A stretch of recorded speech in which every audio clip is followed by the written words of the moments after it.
Presented by Mathri Express Music.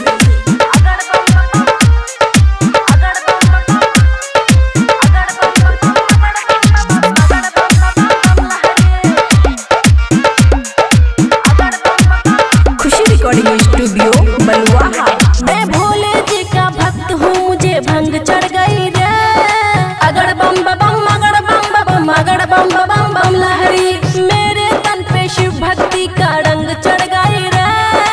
अगड़ बम बम अगड़ बम बम अगड़ बम बम बम लहरी, मैं भोले जी का भक्त हूँ, मुझे भंग चढ़ गई रे। मेरे तन पे शिव भक्ति का रंग चढ़ गई रे। हर हर भोले ये दिल बोले है शिव शंकर दया करे।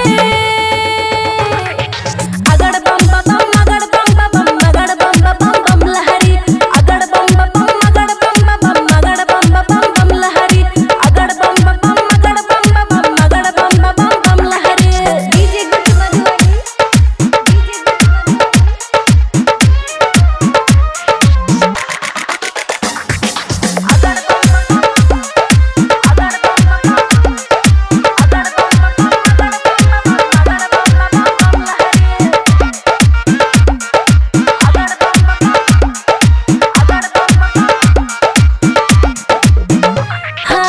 देवों के देव महादेव शिव शंकर, हाँ देव शिव शंकर।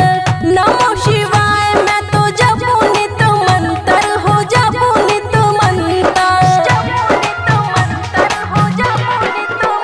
हाँ देवों के देव महादेव शिव शंकर, नमो शिवाय मैं तो जपू नित मंत्र।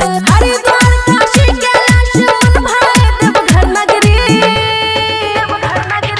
अगड़ बम बम अगड़ बम बम लहरी, अगड़ बम बम अगड़ बम लहरी।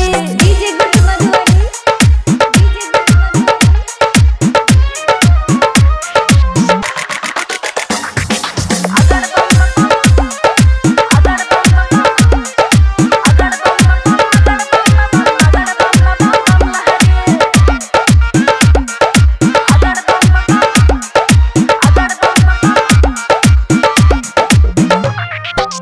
खुशियाँ मन महाकाल के पुजारी, हो काल के पुजारी।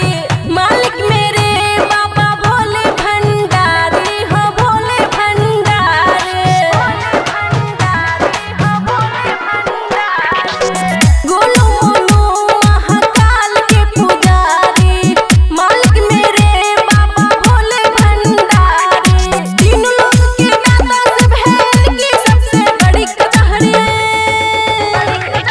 अगड़ बम बम अगड़ बम लहरी, अगड़ बम बम अगड़ बम लहरी, अगड़ बम बम अगड़ बम लहरी। खुशी रिकॉर्डिंग स्टूडियो बलुआहा।